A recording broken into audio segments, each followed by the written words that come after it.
Do do do. Do do do. Do do do. No, stop it.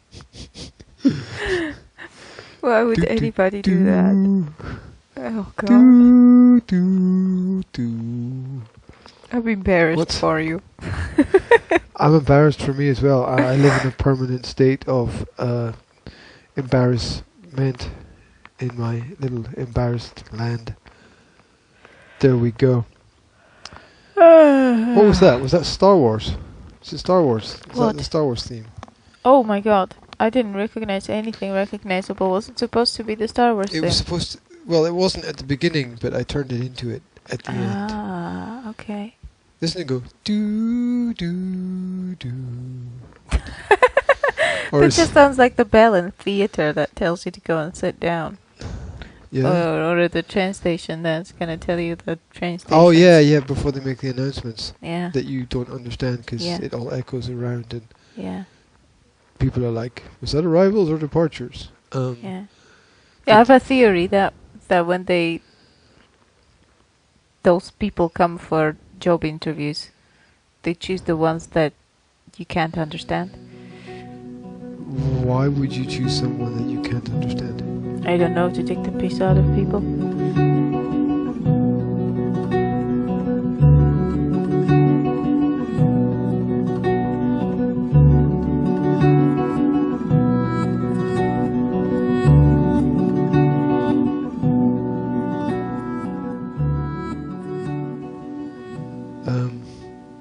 Wouldn't that destroy your company if you choose people that you don't understand?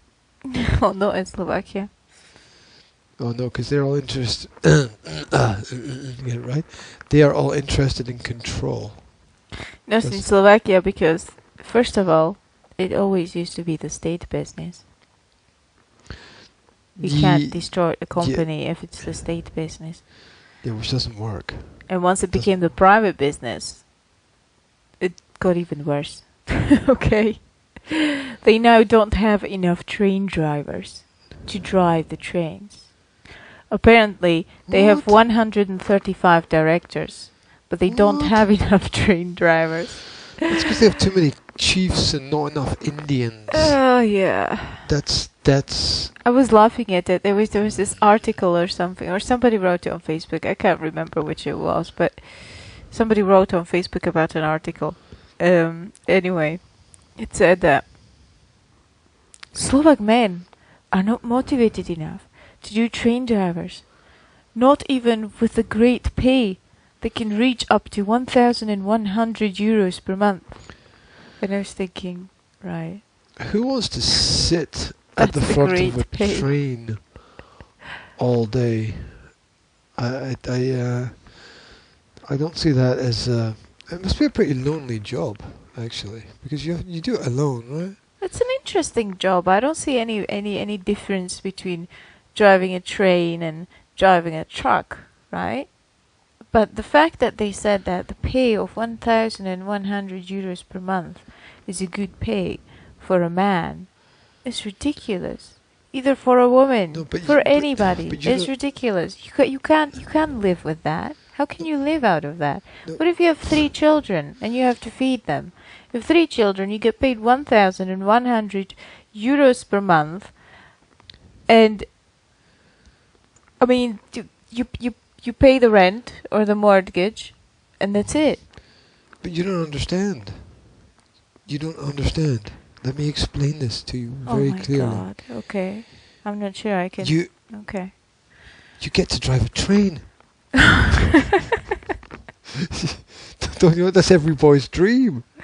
That's true. Every boy's dream is to drive a train. It could actually be really cool if those trains were not from the 18th century. What, steam? You're driving trains from a freaking 18th century in Slovakia. Okay, that's slightly exaggerated, but they look like it.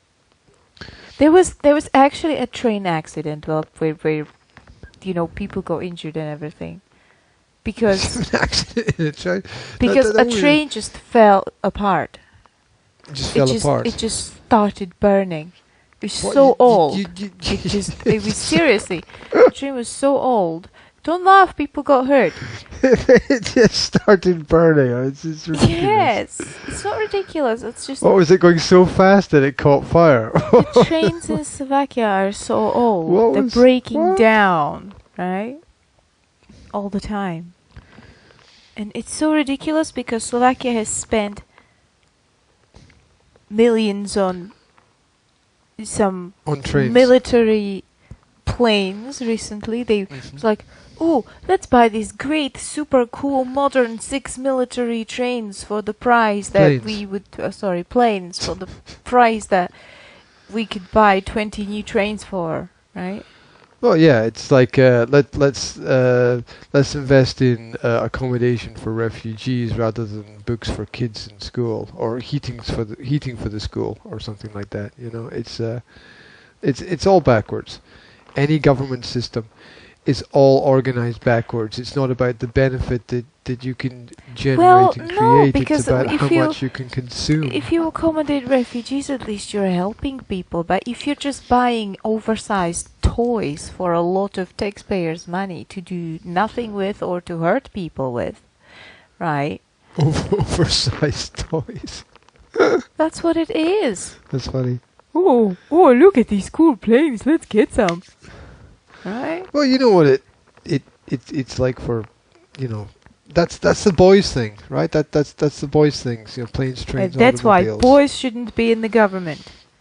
Right. Well, yeah, but what about you know, I would say that's your boys to toys is like women to clothes a lot of the time, right? Or women to perfumes. I mean, these are extras. These are nice luxuries to have, but they're not absolute necessities for life. Now you're going to tell me that perfume is a necessity for life because you're making that I don't have a perfume. Does that make me not a woman? No, that's the opposite of what I said. What I'm saying is that real women don't have perfumes. I've got my own eau naturelle. Well, that's good. That's good. But what I'm saying is that there are people who don't go out without their makeup on and without their I don't even know what to call it. Apparel, is that the right word? I don't even know what that means. Me neither. Isn't that a brand? No. Well, I think it's been taken and used as a brand, but I think what it means is the extras that people carry with them that they don't really need, but I could just be making that up. That's the way it goes.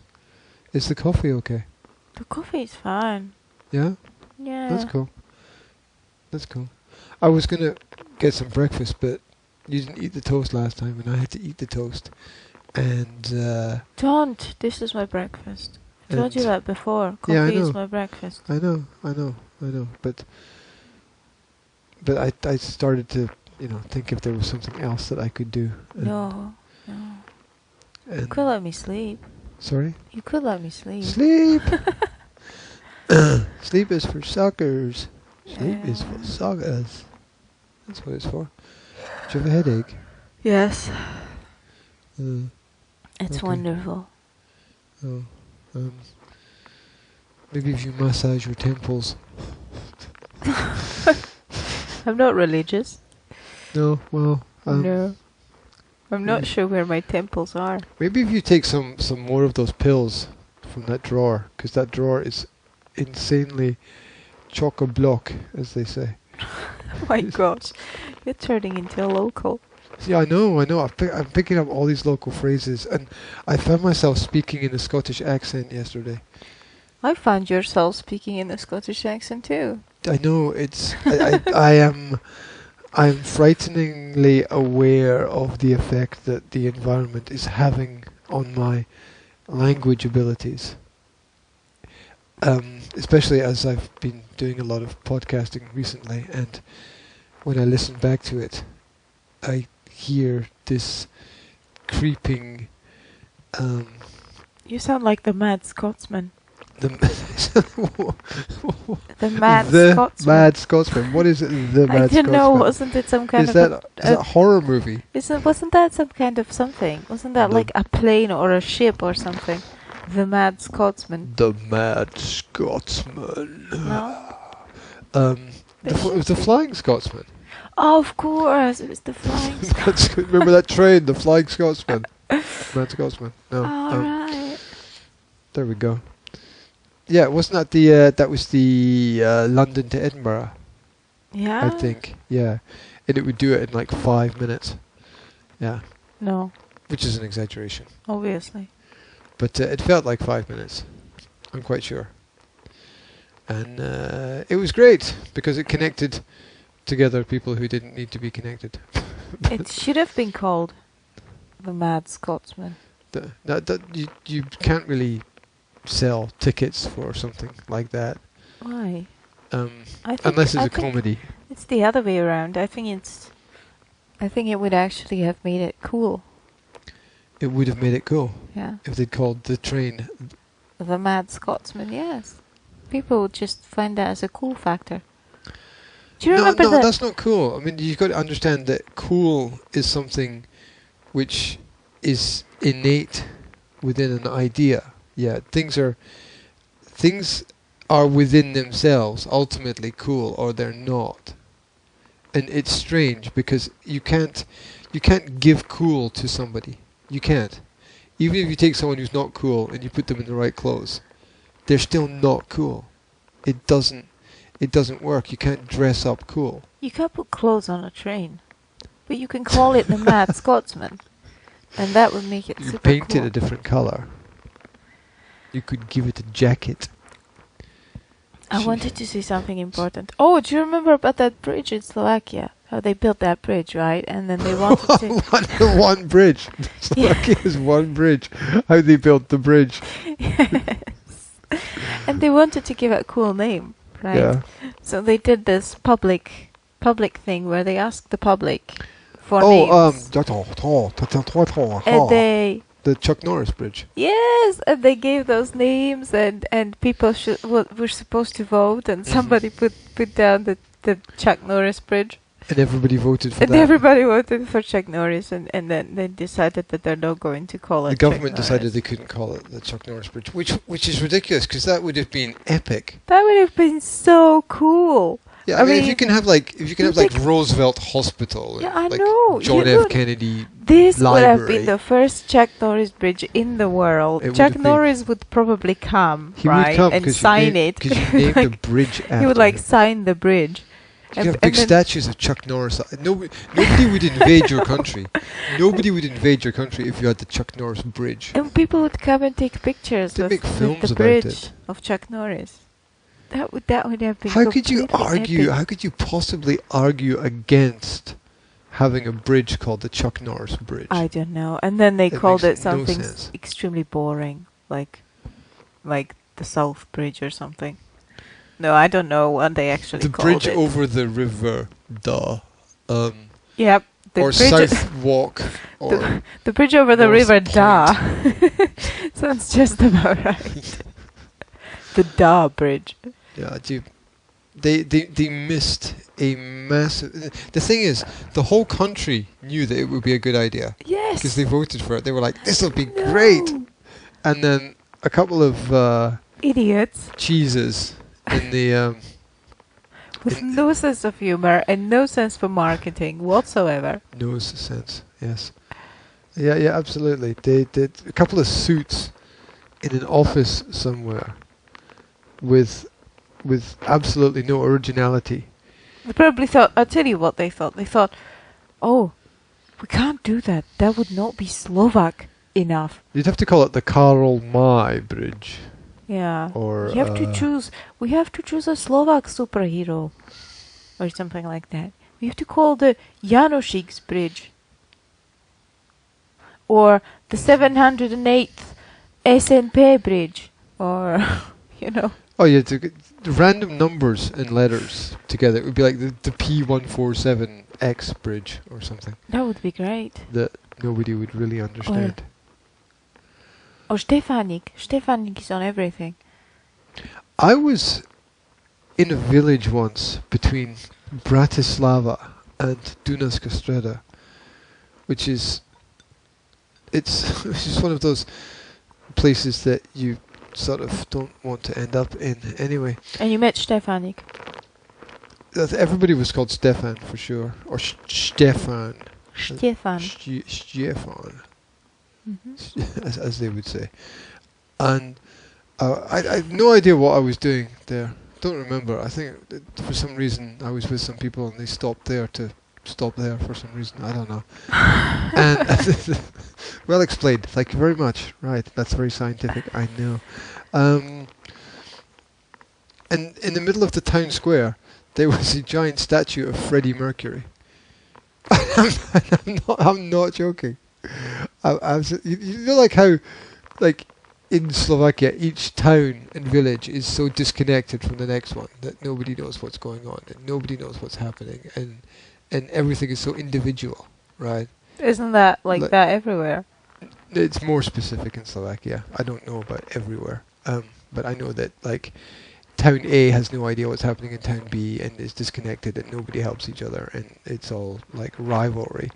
So anyway, so in the middle of the square, Like the two mayors in the Adventure Bay are and the next village. you talking about Paw Patrol? Yeah. Because I did like Adventure Bay. Is that in Australia or where is that? No, it's in Paw Patrol. There are two mayors and they're always competing. I've never watched an episode of Paw Patrol. Oh my although god, I know you're this- missing out. I know. I just always seem to be missing out. Oh. There. Anyway, no. Back to the point that there was a giant statue of Freddie Mercury in the square, and my first thought was, that's really weird, right? Because you could have a statue of any historical character from that region, That is But really weird. but let's create a statue of somebody who's never been here. Somebody must have been a really big fan. Well, yeah, and then I started to think about it a bit more, and then I was like, that's so cool, because that might be the only statue of Freddie Mercury, which is a strange person to make a statue of, In Slovakia? in the world, actually. It might be the only one in the world. No, it can't. I'm Oh, no, pretty sure that you've got oh. one in Madame Tussauds. Oh, that's not a statue. I mean, Madame What is Tussauds is wax gobbledygook of everybody. And I don't know what that word means. But it is. It's not the same thing, because Madame Tussauds just makes wax models of everyone and everything. Mm-hmm. And No, that didn't make one of me yet. they're probably just waiting for you to die, and Alright, okay. then they'll Okay. make one. Oh, they're gonna have to wait a bit longer then. Yeah, but that whole thing is weird anyway. I mean, it's like, why would you want to go and see wax copies of people that you don't really know anyway? It's kind of a bit no different from like going to a temple in ancient Egypt and sort of worshipping the gods. You know, gods that don't exist. I think it's more of a curiosity. It's more of a, you go there and you look at those things and you think, oh, that's so lifelike. Oh, it's so clever. Somebody was able to make a copy of a person. You appreciate the art. Accent, okay. Yeah, because everyone that goes there is Indian with a cold, right? I'm sorry, I didn't mean it to make it Indian with a cold. I was just trying to make it German. No particular Seid es accent. good? No? That was not German. No. What was that? I don't know. Was that Japanese? Well, that sounded like a combination of, I don't even know, Japanese with Italian. Okay. What would that be? Jatalian. Mm-hmm. Maybe. But what was the point? Oh, Madame Tussauds. So, yeah, look, I appreciate the art. I mean, I've watched a documentary on Madame Tussauds because Who was Madame Tussauds? Madame Tussauds was she was a female artist who made supposedly made wax models of people. She made wax heads. I don't know where she got the wax from, because it must have been expensive in her day. But Maybe she kept bees. I think maybe she did. She was probably, I don't know, if you look back in history, she was probably not nobody. She was probably like the daughter of some rich Well, obviously she must have been, financier, because sort of industrialist. otherwise she wouldn't have the pre-industrialist. time to make statues, right? She would have to feed her 17 Yeah. kids. Yeah, of course. I mean, she probably didn't have any kids. She probably just had those statues. She probably didn't have any friends. She probably just talks to the Wax statues. heads. Anyway, it was that period in history where pre-photography, right? Pre modern images, and people wanted lifelike replicas of Mhm. themselves. So they either got a painting done, Mhm. and quality of that was because it's hard to capture kind of the realism, or they got someone to create a statue, which was a really expensive, slow, long process, and not many people had the skill, or they got someone to make a wax head of themselves. Yeah, because obviously they wanted to. Excuse be me, adored. could I have a wax head of myself, mate? Thank you. Well, yeah, and because obviously wax was the right kind of material, because it was moldable and shapeable and malleable, and Did you just say 3 synonyms for the same word? yeah, I like to do that. I like to put things in I've noticed. triplet You've noticed. because You like it's a brain exercise. you like to say redundant words. I like to use redundant, superfluous, and Annoying. useless. Annoying. No, it's a brain exercise that I do with words and language. I like to come up with 3 different words for describing the same thing. And also, when I was doing doing a lot of language teaching, I was never sure which word that that people were going to understand, and so there was a higher probability of people understanding me if I used 3 similar words. They would probably understand one of those words, and of course that increased the possibility of me complicating their understanding by putting into a sentence more words than they would actually know. But I just hoped it got the message across. So there must be a term for that. There must be a name for that. Where people use adjectives in triplet in order to describe things. Because a lot of people who work in like radio and who do talk shows and stuff do the same kind of thing, where they look for 3 ways of describing or explaining something. I've noticed that. I just find it Annoying. uneconomical time-wise. you you could make that argument about every single thing in life. I like my communication to be effective. Oh yeah, being succinct and concise and to the point is helpful, right? It's really helpful. So there is this statue of Freddie Mercury, Good. rock god. God. I mean, there's a statue of Freddie Mercury. Why couldn't there be a bridge of... What's his name? Chucky Boy. Yes. Chucky Boy.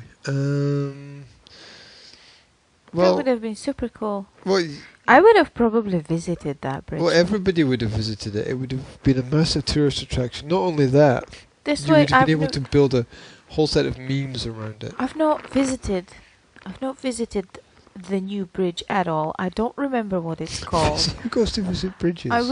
I wouldn't know where to look for it, right? Over a river. If it was Chuck Norris's bridge, that'd probably be the first place where I'd go.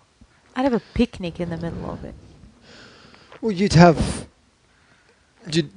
everything. Like you'd have Chuck Norris film nights, and you'd have all of those memes, and you'd have people taking pictures, and it would be iconic. I mean, it would be more iconic than the Bruce Lee bridge or the Steven Seagal bridge or the Arnold Schwarzenegger bridge, or Maybe it would start a legacy of bridge naming. these type of bridges. Oh, well, you name bridges after famous action figures, heroes, Yeah. actors, whatever. Yes, actors, action actors. Okay, The you could have the Bruce Bruce Lee Willis bridge. Oh my god, the Bruce Willis bridge would be super cool. It would be all sweaty in a tank top. Yeah, and you'd have a giant sort of statue of his head at either end. And then a list of his films, which are basically all the same, because he only plays cops. You would have people shooting at you from both sides when you drive through. The sound of gunfire. This is the Bruce Willis bridge. You have to drive really fast through it, because there'll be people shooting at you. You could have an audio system playing quotes from his films. Like you'd get to the far end and it would be, "Yippee-ki-yay, motherfucker."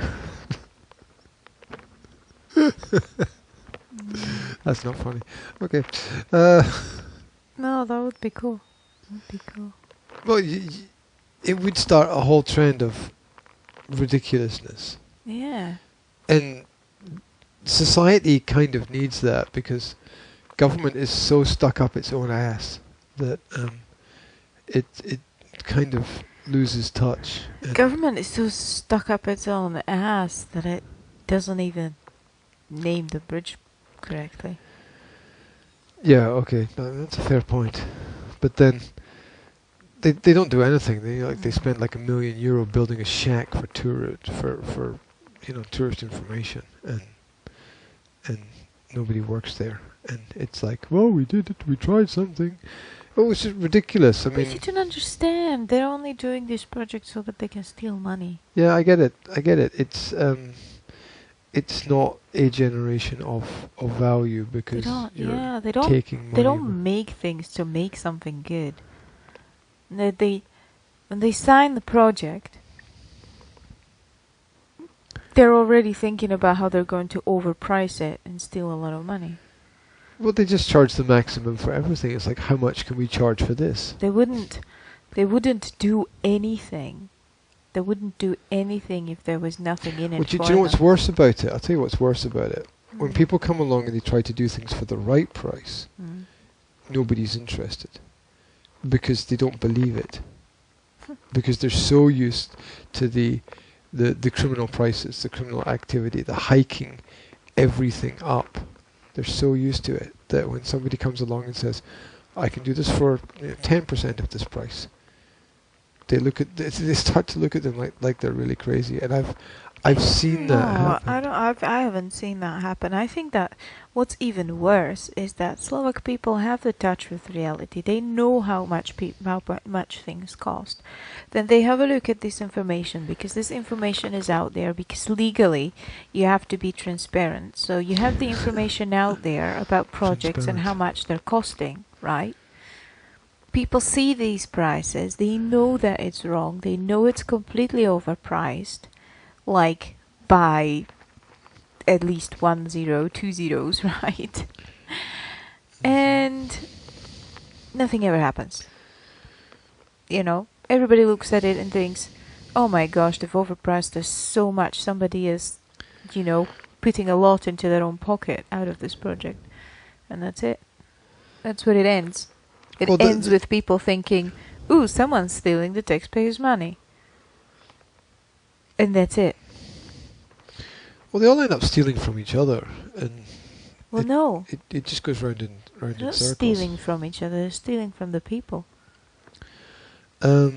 Yes, exactly. Politicians are not stealing from the exactly. politicians. That's the point I was making the other evening in the debate, which other people refer to as the argument, but it wasn't an argument, because no intention of defeating another person. I just want to make a valid point that when people are talking about helping other people, my question is, who's paying for it? Because somebody has to pay for it. And my question is, who's paying for it? And, oh, well, this organization is paying for it. Ooh, that's great. Well, where does that organization get their money from? And how is that an economically viable and valid situation for that to work? Because basically, unless you're offering a specific service or producing a product, then you cannot create any relative value, because you don't know how much you are worth in the marketplace, and it's a marketplace of real ideas, not the marketplace of fixed prices. You're just speaking in a very, very general and abstract terms right now, and I have no idea what you're talking about. Well, that's because I didn't want to mention specifics, but okay. We'll go back to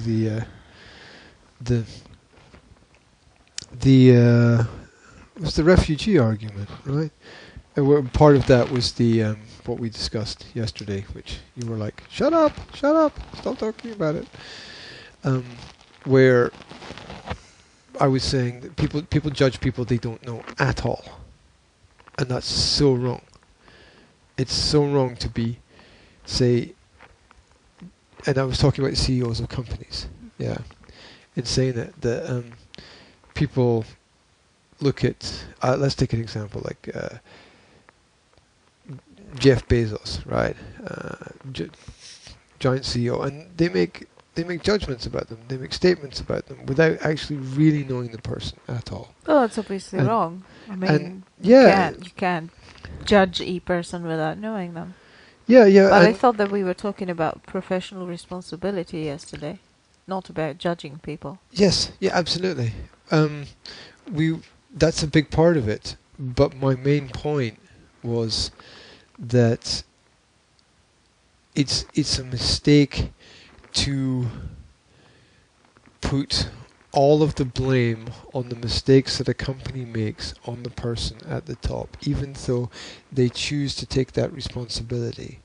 It's still, it's like the captain of the team has to give the interview after the game and talk about why they lost, right? But say let's take the example of football, right? So say the goalkeeper lets in a goal, yeah? And the captain of the team, the team lose, and the captain of the team has to give an interview about why the team lost. And it's not exactly the captain's fault, right, that the team lost.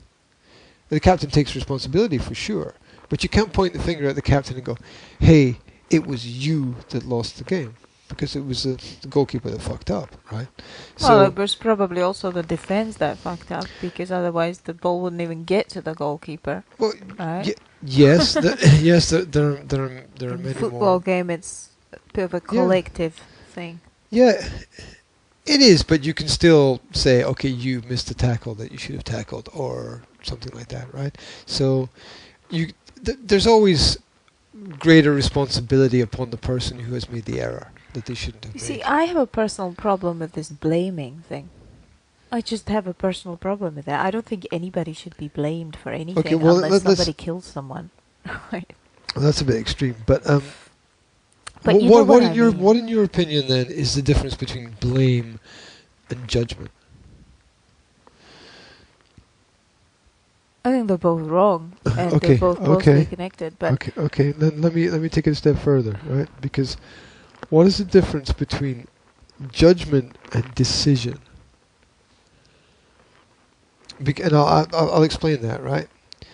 Because you can't do I'm just anything. For anybody who will ever listen to this, I'm just making an extremely confused face of a person who woke up at 6 o'clock in the morning and doesn't understand what the other person sitting next to her in the bed is talking about. Well, I was just about to explain it, and then you stopped it to say, and then you interrupted to say I don't understand. And I was like, I'm going to explain it. I just wanted to give explain it. Just wanted to give the listeners a bit of a visual cue. Continue. trying to explain it. Please, can I explain it? Right. Okay. So there's this problem, along with the problem of making judgments about people that you don't know at all anything about, because all you've got is third-hand information, which might be wrong. There's a lot of people who say that you shouldn't make judgments in society, that you shouldn't judge. But judgments are not just what we make about people. We make judgments about whether things are good or bad all the time. We make judgments, throughout the day, like, is this t-shirt or this shirt good for this meeting? Is this food good to buy in the supermarket? Is this the fastest way to get from here to there? Is this the right way to, translate this sentence or whatever? So we make decisions all throughout our day. Mm-hmm. And decision requires that we're able to make a judgment. It requires that. It requires some knowledge of the topic and an ability to decide what is good and what is bad. Like when you in your work look at a translated sentence, you have to be able to go, is this translated correctly or is this just complete garbage? Yeah? Mm-hmm. Now, when you're able to do that, that is the ability to make a decision about something. Mm-hmm. You qualify it through experience. Mm-hmm. Now, my question is really about where does, if judgment in general, if judgment is bad, but making the right decision is good, where does judgment end and decision begin? Well, first of all, I think the general don't judge people, right? First of all, it's connected with people, right? Second of all, it's about keeping an open mind, right? So obviously when you're coming into a crossroad and you look around and you see, okay, there's a car coming from the right and a car coming from the left, and now this guy has his blinkers on and this one is honking, you're going to look at the situation, you're going to judge the situation to see what's the best thing to do, and then you're going to decide what's the best thing to do, right? I mean, that's the natural thought process, and that's not the judgment that we're talking about, okay? We're talking about judging. What I'm talking about when I say that judgment is not necessarily a good thing is judging people without enough information about these people, and you almost never have enough information about people, let alone when you don't know them at all. Even with people that you do know, your best friends that you talk to all the time or whatever, even those people, you should not, you usually don't have enough information because everybody's got stuff that they don't talk about or stuff that they don't even know about, right? In their life, influencing them, influencing their decisions. It's the you haven't walked in my shoes kind of thing. What I mean when I say don't judge is, don't walk around, look at people and say, oh my god, look at the person, he's fat and unfit and ugly and he's dressed like a hobo, so he must be a terrible person, right? That's the don't judge, or oh my gosh, look at that woman, she's feeding her children sweets and she's not even watching what they're doing, and whatever. Right? That's the don't judge, because you don't know the person, you don't know what they're going through, you don't know what's happening. There must be a mother that is severely depressed and is battling mental illness and is doing the best that she could possibly do in her situation, right? She could have been a perfect mother a week ago and then, I don't know, somebody died, right? So you don't have enough information. You cannot judge people without enough information. That's what I mean when I say don't judge. Does it make sense to you to say that we need some level of judgment? Of course we need some level of judgment. That is natural. Okay, so how does that fit into the judge not lest you be judged yourself. I just explained that to you just now. So qualify it. You are not in a position to decide, or you are not in a position to judge a person's actions or decisions because you don't know what is influencing that person. So that sounds very similar to what I said earlier about people judging people that they don't know anything about. Yes. Yeah, that it's wrong to just say that this person is like this because I read this article in a magazine that said they're like this, so therefore that must be the way. Because I think if you don't have any personal experience, or you don't have a lot of experience, or you haven't Okay. looked at things from different sides. First of all, let me just say that you're obviously still continuing some kind of debate that you had with somebody else 2 days ago, and it might be a little bit confusing to people who don't know what you were talking about, because it's a little bit confusing for me, because I have no idea what you talked about with people that you talked to. Relax. All you have to do is ask. You But don't have to rant about it. I'm not ranting, I'm just talking, okay? But I can answer that question for you directly. I have not finished my sentence. Okay, I'm just saying I can help you out with that. All you have to do is ask, what was the specific point? But we were talking about I thought that yesterday we were talking about professional responsibility, and I think there is a huge difference between judging people and between professional responsibility and drawing consequences that result from your here's my point responsibility. that I wanted to make yesterday. The point I wanted to make yesterday is that when you blame the person at the top of the company for things that go wrong in the company, that could be a big mistake. I'm not saying it's always the wrong thing to do, but what I'm saying is it could be completely wrong because you don't know the facts of the situation. Maybe the person at the top did everything that they could possibly have done right given the information that they were given, and still something, somewhere, someone did something wrong, because you can't control everything that's going on and you can't know everything that everybody is doing. And so my point was that it bothers me when people blame the person at the top. Okay, my point of view about this is, imagine the train driver, okay? Imagine you're the train driver. The Slovak train driver. Yes. Imagine you're a train driver. Dream job. You're driving a train. I don't know, you fall asleep on the job, right? You crash the train. Okay. What'd you crash into?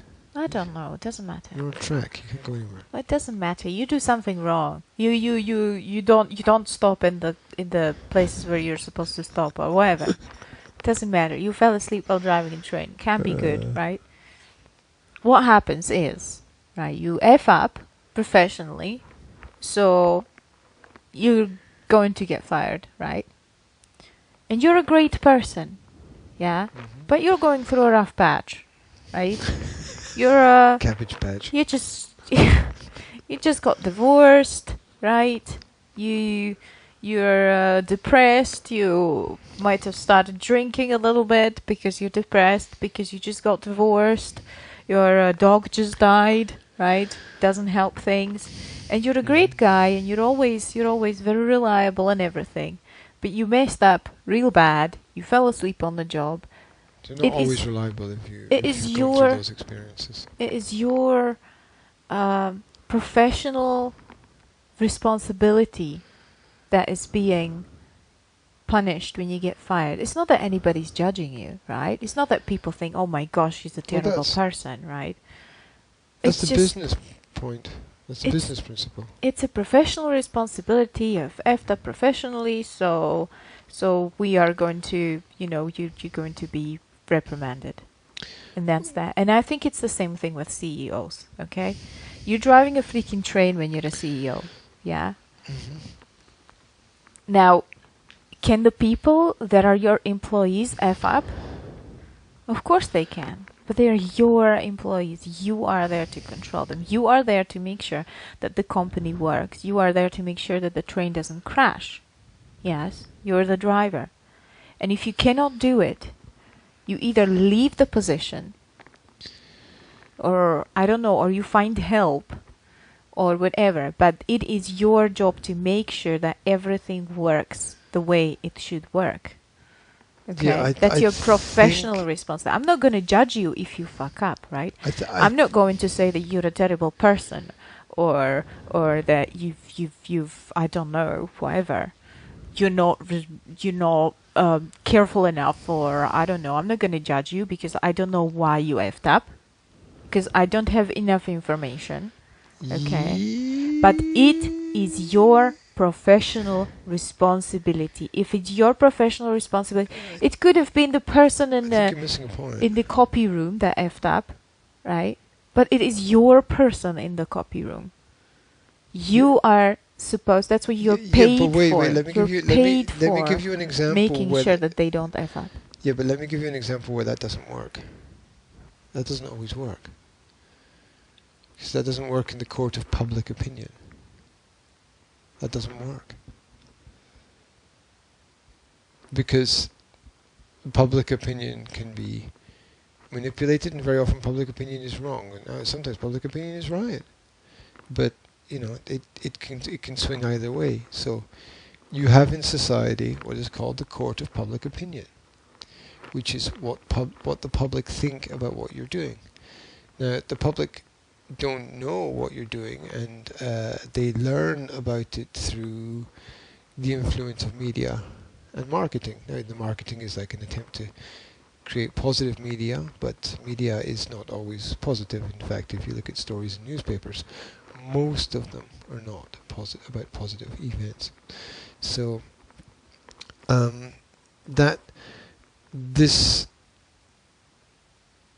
role that the CEO plays is, from the perspective of public opinion, out of the control of the CEO. The CEO cannot influence public opinion because that's what media does. And so the CEO can be put in very difficult, very complex positions because of information which is unclear, unsure, or even false. There are stories that are printed about people that are patently false, and you know, there are court cases that are filed which you know, when they go to court, judges find that they're patently false. Judges find there's no evidence to support the claims. Well, that's what the court is for, isn't it? It is, but what I'm saying is that in the court of public opinion, influenced by media, there is no law to protect CEOs and companies. And what this means is media, newspapers, are allowed to print articles that influence people's opinion and that may be false. They're allowed to do that. Yes.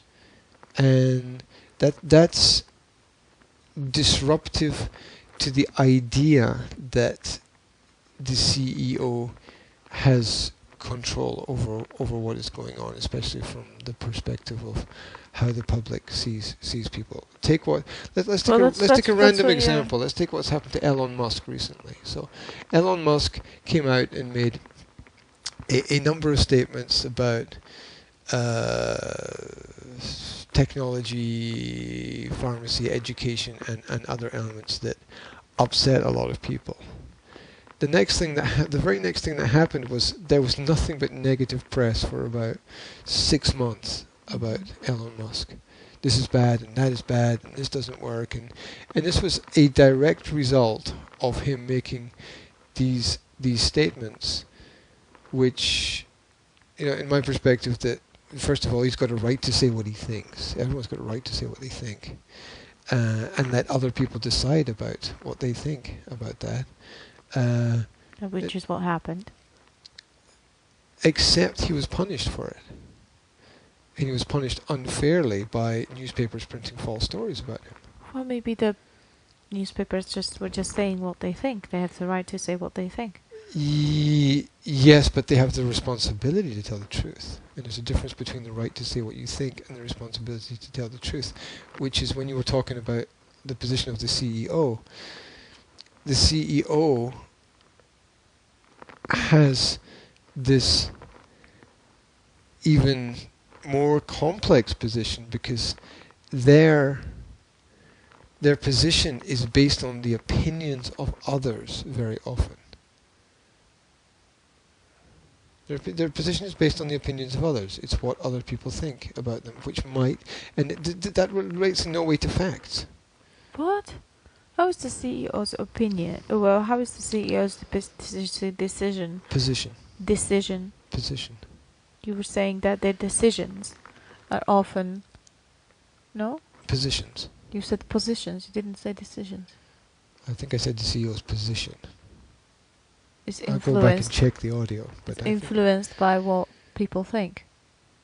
Yeah, the CEO's position is influenced by what people think, not very often not by the facts of the situation. How many CEOs have been removed from their company because people within the company thought it was bad publicity to have that CEO in that position? Many times that has happened, and many times it's because of false stories printed in the media designed to manipulate situations on a small political scale. I mean, within companies, the small scale politics of companies. It's possible. People will spread rumors. You know, they will gossip. They will tell lies. They will be malicious and vindictive. Well, you know, that's what happens when you get into a position when you're publicly in the public eye, as they say, in the eye of the public. I don't know how you say in the public eye. Yeah. In Slovak, you say that you're taking the skin to the market. That's why they say that you're taking Sounds like prostitution. You're taking your skin to the market. It means you're becoming the target of everybody. If you get out there. Yeah. If you become successful, basically. And yesterday. So that is the risk that they're taking inherently, because they know that people are going to hate on them. Yeah, as I said, they take the flak, they take the hits, they take the bullets. They know that. It's what naturally comes with being successful, because people can't take other people being successful and them not being successful. So naturally, obviously, they're going to hate on them and make up stuff. Well, they project their own insecurities. Yes, but you can always take the newspaper to court. Of course, there's been cases where the newspaper had to take back whatever they printed and apologize. But that happens every single day. If you look at the news around the world, there's not one day passes where a major publication, whether it's the Guardian or the Washington Post or you don't need to read the publications to discover this, but there's not one day that passes without the New York Times or the Washington Post or the Guardian or the Independent or Le Monde we get it. Yes, retracting stories. Yes. That they've put out previously. Well, there you go. You can retract the story. You probably have to pay a fine to that person and publicly apologize and yada yada. You don't usually have to pay a fine, in my experience of those topics. You just say sorry and move on, and it's too late because public opinion is already affected by the first strike of the negative story. I'm pretty sure that you can get paid by the media for them. What's that word? It's not defecating. What's that? Oh God, defamation. Yes. Defecation of your name. Defecating is what the media do on a constant basis, but I was close. Close. Yeah. Close. There's one letter, one sound. I thought I was awake. I was close. I was close. So, What's the point? The point is that the point is that I think we agreed that you shouldn't judge people you don't know. You shouldn't blame. yes, but also when you're becoming a top politician, you know that you're going to be scrutinized. You're going to be scrutinized, and not only professionally. I mean, you've seen it with Bill Clinton, right? The rapist. And how he has effed up, basically, because he effed up morally, right? So when you're a politician, you're not only scrutinized professionally, you're scrutinized from every single point of view. Your family is looked on, your private life is looked on, your morals, your everything. That's a bizarre contradiction, because that's a great example to choose, because you have someone there who's obviously intelligent about his decisions and the way that he interacts with people. He's obviously a great communicator. But on the other side, he's obviously a social animal. And, it's very interesting. You're talking about Bill Clinton now. Yeah. Yeah. I mean, it's an interesting polar example of human character. This is a very interesting polar example of human character. I mean, you have someone there who has settled multiple assault charges that have come out in court, and yet on the other side you have somebody who is described as one of the greatest communicators in recent years as leaders. Well, if you know anything about about anything, then you know that those two things are not mutually exclusive, and I would say actually very often come together. Tell me more. I'm listening. That's an interesting statement. Okay, did I discuss it with you, or did I just read that article on the internet? I can't remember. There was an article saying that narcissistic people are usually more successful. Should we talk about it together? Well, if you look at the hunger for, say, wealth leading to power and control, then a narcissist can flourish in a kind of scenario where they are able to, say, build a business based on that hunger. Many times it's about it's that hunger, but also it's the grandiosity, you know. It's that self-confidence. It's like what the Slovaks say, that self-confident idiot is worse than whatever. Excuse me? Can't remember that What? saying.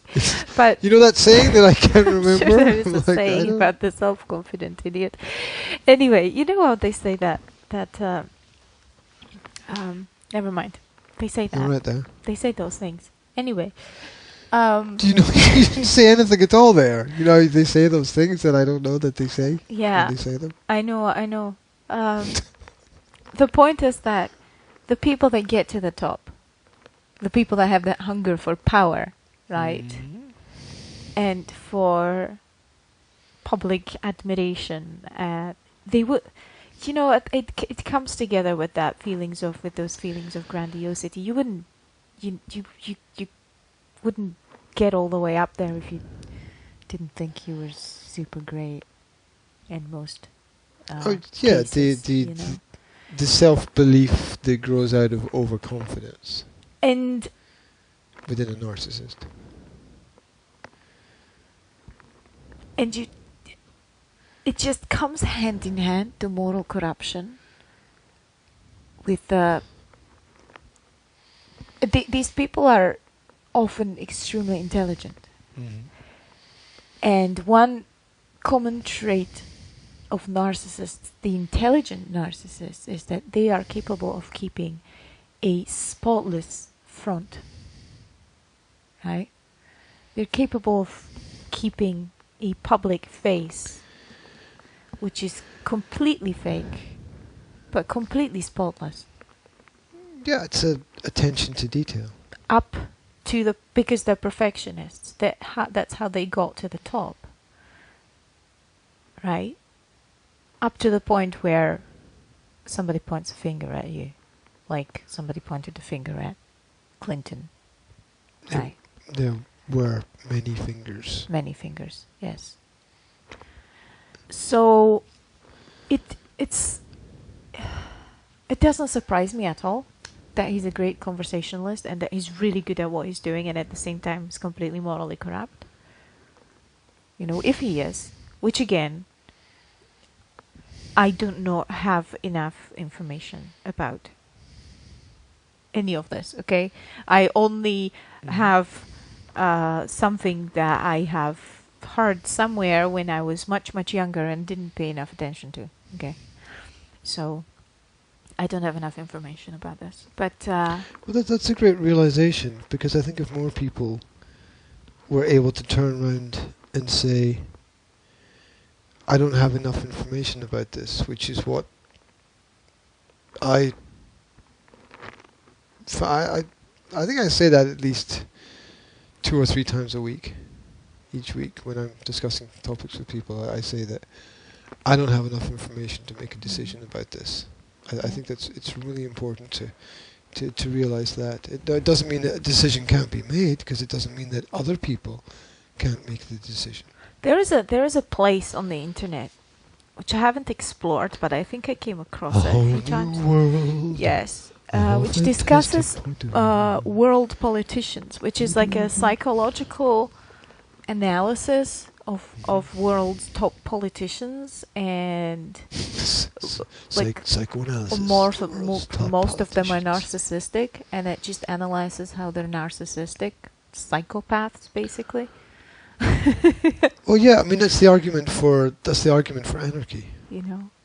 So, you know, that's it. But that's the truth, right? It's usually what it is. It's usually what it is. To a certain extent, yes. I mean that's what it is when a person is not compassionate in their leadership. Yeah. So there's and that's the harder road, because you open yourself up to being very vulnerable in a very cruel environment, which is what I think exists out there in terms. Everything is going to be looked at. I mean, that's where Trump had his PR problems when he was running for president, isn't it? Because he was being morally questioned and scrutinized. Everything that he ever said.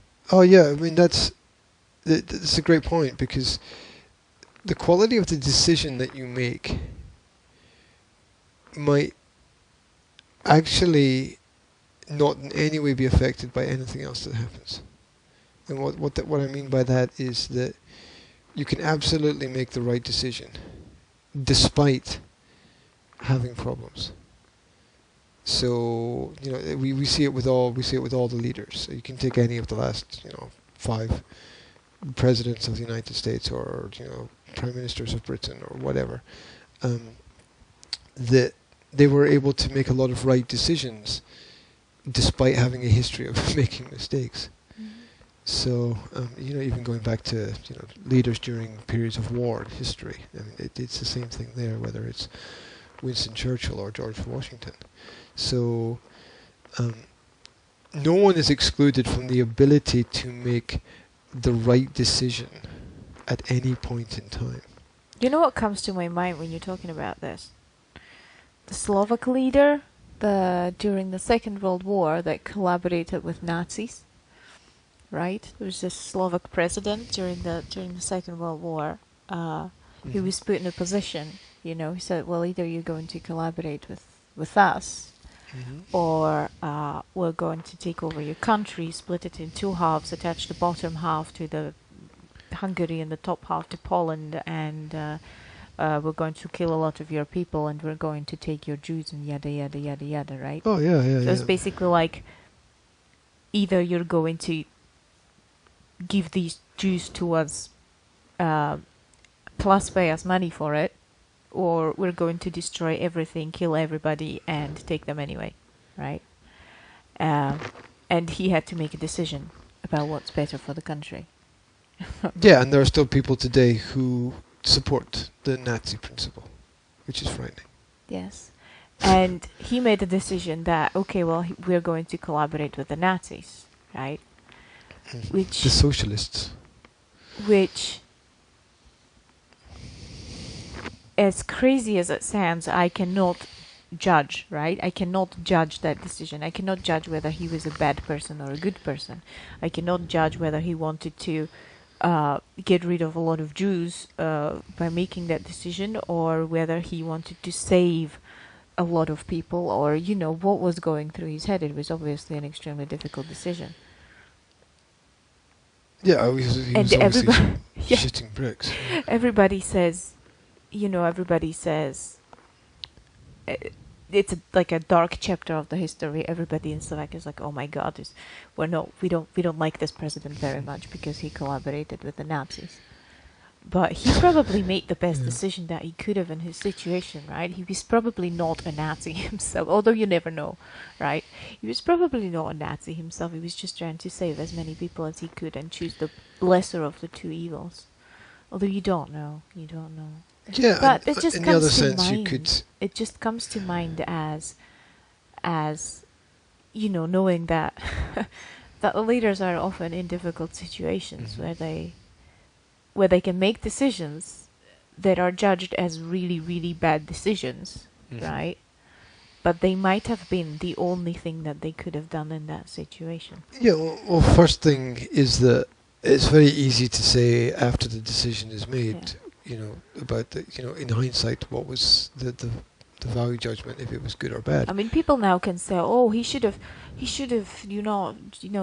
just like he sold out. He shouldn't have done that. He should have be honorable and protect the honor and whatever." And Well, he should have been. That's true. blah blah blah blah blah. But you don't know. Maybe he saved lots of people's lives by making that decision. Although I really doubt it, because lots of Slovak soldiers died fighting for Nazis, which is completely ridiculous. And even more Slovak soldiers died being the resistance. And you had Slovak soldiers fighting other Slovak soldiers, basically. Yeah, well, it's the acquiescence of the government to the invading power is, in essence, the failure of the system as much as it is the failure of the individual, and the inability of people to realize that the first role of government is to protect your border. That's the first role. Yeah. And if you fail to do that, then you essentially, you're not a government anymore. Well, no, they weren't. They became the Nazi Germany. Yeah, exactly. You're not a government anymore. They didn't become Hungary and Poland, but they became the Nazi Germany. So, but it's like a street fight, right? It's like you get ambushed by 4 people in the dark night in the street. What do you do?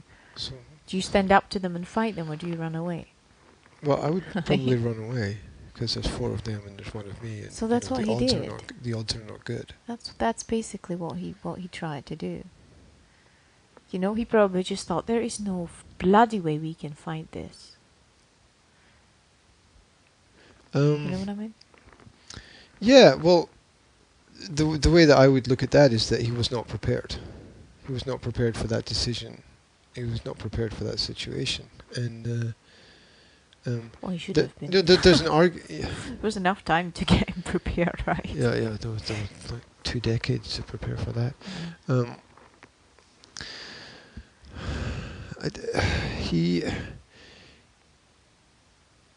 He maybe, as you said, he made the best decision that he could at that moment in time. But here's another thing he could have done. He could have stepped down and said, "Okay, I'm just going to go and farm my land now."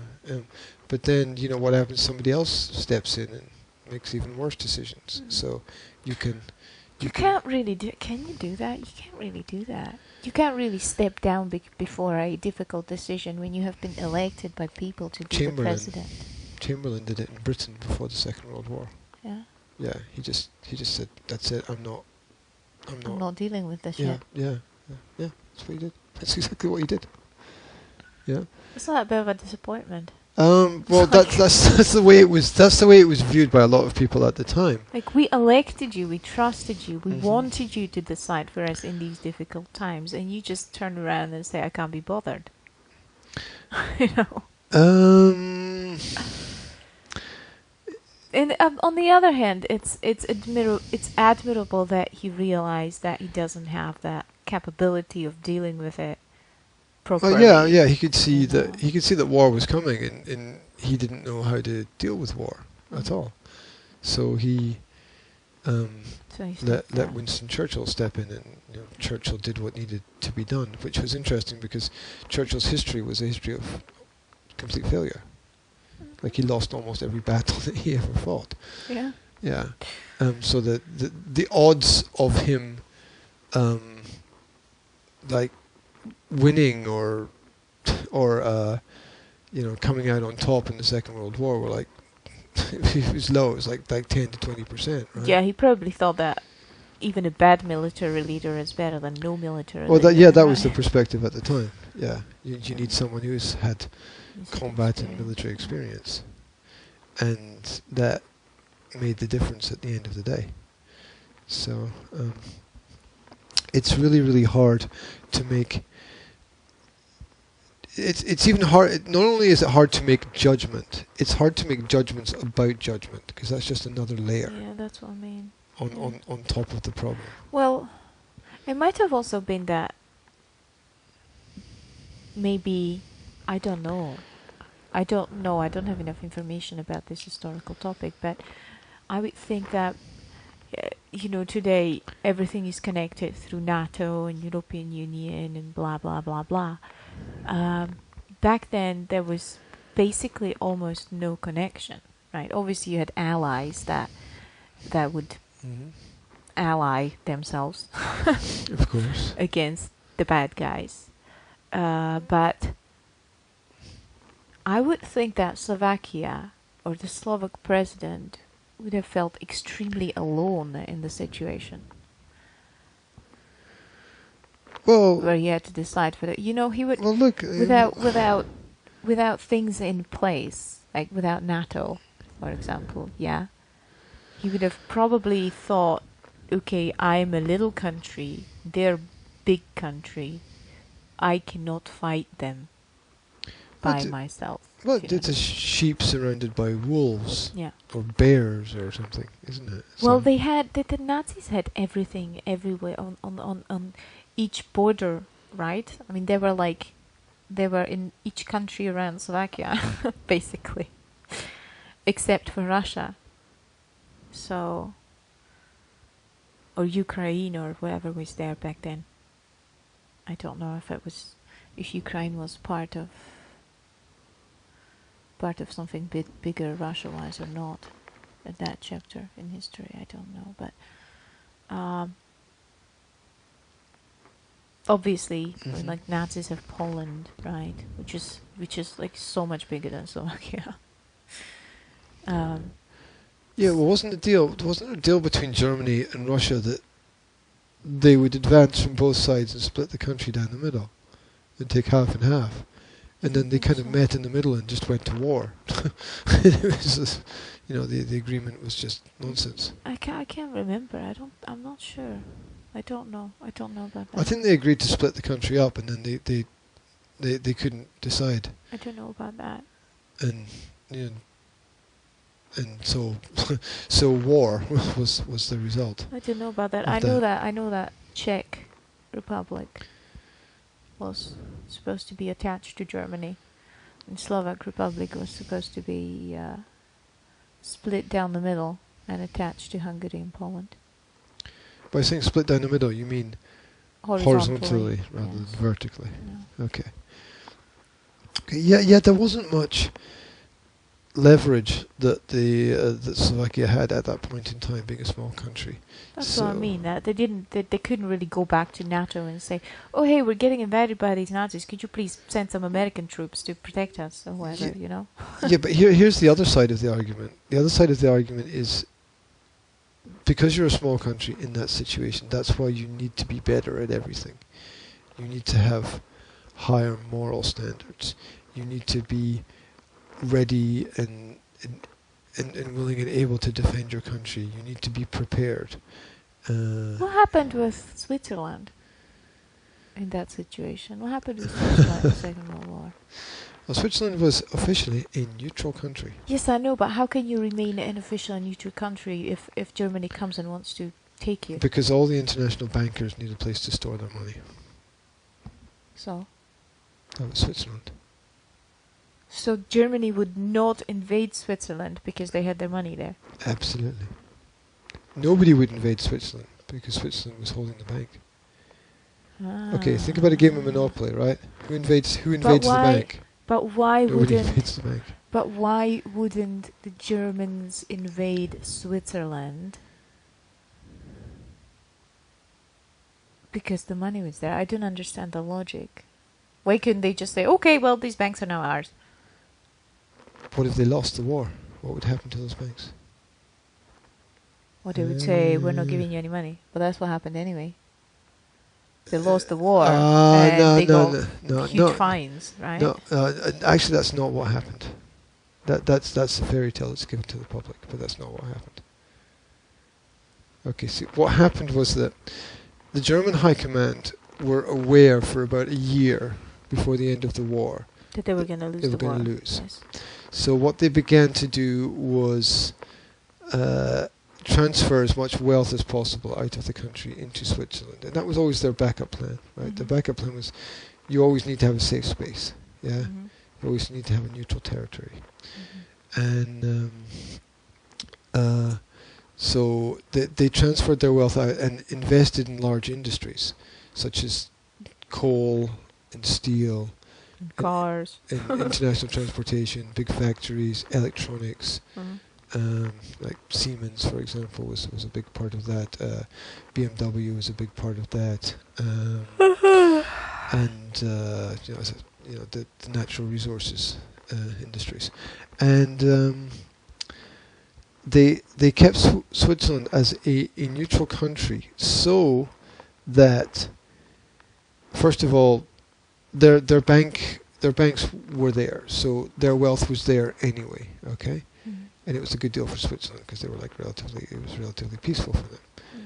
And the Germans also had this, the get out of jail free card, which is that if something goes wrong, we've got somewhere to go, and nobody can take, if Germany loses and people take over Germany, then our stuff is still in Switzerland, so we can go there.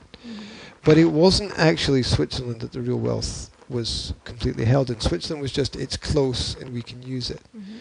The real wealth was actually transferred to South America. And so the Germans didn't lose their wealth because the money that was paid back was actually extracted from taxpayers to pay back.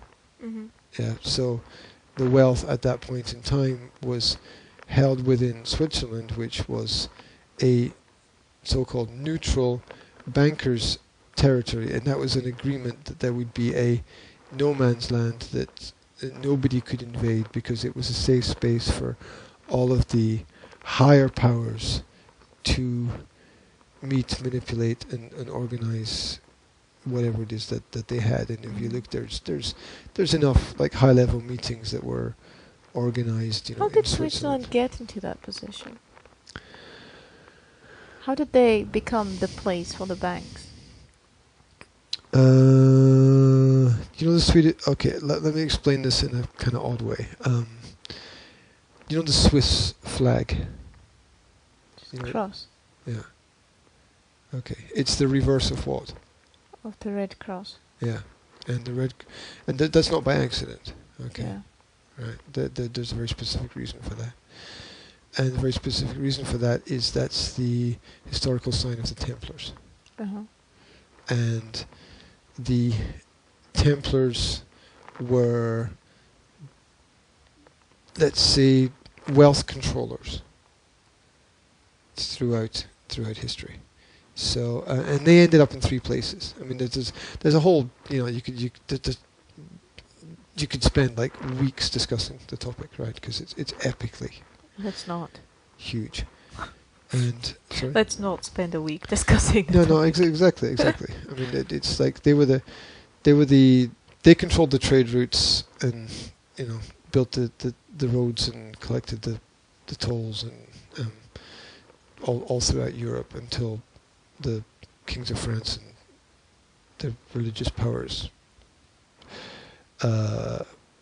basically arrested leaders and killed them all, which was where we get the original Friday the 13th from, because that was the date. And I think it was 12. Is that where they got their money? It was 1200 and is that where? Sorry. Is that where they got their money? Who got? The church. The church got its money from land grabs because it's the largest owner of territories within Europe, I believe. Oh, they did that with my old high school. There you go. Schools, hospitals. Yeah, they grabbed it. They said, "Oh, excuse us, but this was originally our building." Oh yeah. It's Shoo.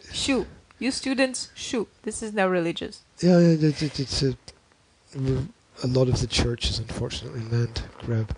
So as is natural resource areas and national parks. Anyway, so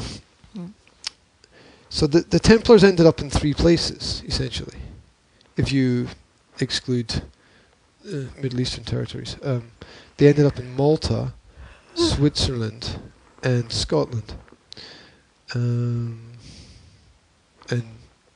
if you go to the Plasgarden Abbey, which is about 15 miles from where we are, then there's symbolic references to the Templars setting up the abbey there and doing things. It goes back to Robert the Bruce and his fights against the English, which is all about cats and dogs, Catholics and Protestants. So Switzerland was the Templars' safe space. They picked a land or territory that was relatively Nice. relatively hard to invade. You know, the mountainous regions are quite Mountainous. they're not easy to protect, but you know it's quite hard to take over that region or that area. They wanted somewhere that was central, or some groups of them wanted some area that was central, and they set up a devolved constitutional form of government there, which is in fact the oldest devolved constitutional form of government that's known in the world. It predates the United States and Scotland as the foundation of independent countries. Now it's interesting if you go into the history and you look at how Scotland became independent. That was basically through the support of the Templars, and that was basically one of the first constitutional declarations that was ever in history. That was the Declaration of Arbroath. So the Swiss had one of the first constitutions. Yes, right? I think it's the oldest in the world. Yeah. Swiss constitution is the oldest in the world. Okay. Yeah, and if you're looking at the foundation of what we call constitutional democracy, that's Switzerland. And and what you're doing there is you're going back 800 years. So when people think like in the United States was founded on principles laid down in Switzerland, which were, you know, the Scots tried to copy that and had their problems, and other countries tried to copy that, and it's one of those great contradictions of history, because it's the banking powerhouse, right? And banks traditionally are are quite anti-ethical, anti-moral institutions in the sense of the interest that they charge on what they do, and yet we're again looking at the same people who set up a fairly balanced and organized system. You see, I never viewed banks as immoral because of them charging interest. Well, I think it's just. Well, that was Jesus turning over the tables in the temple. I think it's just normal business activity, right? With one exception. Yes. If you go back on my YouTube channel, one of the first 10 presentations that I did was on the principles of conflict. Right? And interest is, in fact, the foundational principle of almost all conflict in the world, either social, personal, or global. Interest is the foundational principle of conflict, because it's the attempt to gain that which is not rightfully yours by force. That's what interest is. And I don't understand. okay. No, wait. Can I speak? Well, I can explain it to you in a more clear way, because that was very abstract. But I can give you I understand what you're saying. Yeah. Okay, I understand what you're saying. Yeah. What I don't understand is, if I offer a service of translation to you, I charge you money for it, right? And then I take your, well, I did not take your money, but you pay me money for the service, right? Yeah. If I'm a bank and I give you money, I lend you money, okay? I'm providing a service and you pay me back for that service in the interest, right? So what's the difference between the two? Okay. The difference is that the interest doesn't exist.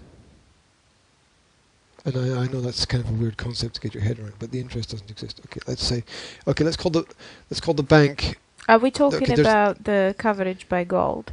Are we talking about the fact that the money is not actually real? No. Let me explain this really clearly. Okay. There's a bank, and let's have a currency. We'll call it X. Okay. There are 3 businesses. Each business wants to start their business, so they want to borrow money from the bank to invest and start their business. Okay. So each of the 3 businesses borrows 10x. Right. So each business has 10x. Now the bank wants interest back on what they loaned out. So the bank want over time returned 11x. So the bank issues 10x, 10x, and 10x into society. So it creates in total 30x. Right. Now, the bank wishes to have returned to the bank over a period of time 11x. So 11, 11, 11 is 33x. The bank have issued 30x and expect in return 33x. The 3x does not exist because the bank never issued it.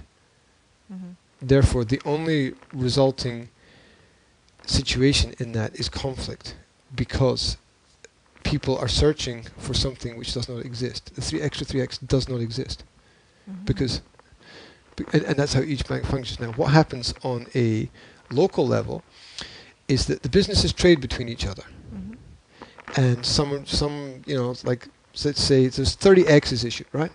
So let's say let's say after a period of time, bank number one or business number 1 has 15x, and business number 2 is 15x. What does business 3 have? A lot of eggs. 0. Because there's only 30x being issued by the bank. Oh. Right? So what you have now, this is what this is called. This is called creative destruction. I forgot they only issued 30. I thought they issued 30 for each business. No, they issue 10 each, right? Oh, to each business. So, okay. So this is called creative destruction, right? This means that, or some people call this natural destruction, which is the fact that the system is designed so that businesses fail. Some of the businesses. Yeah, some of the businesses fail. But eventually, if you look at the percentages, right, it's actually, because of the way the interest is designed, 9 out of every 10 businesses fail within the first 12 months.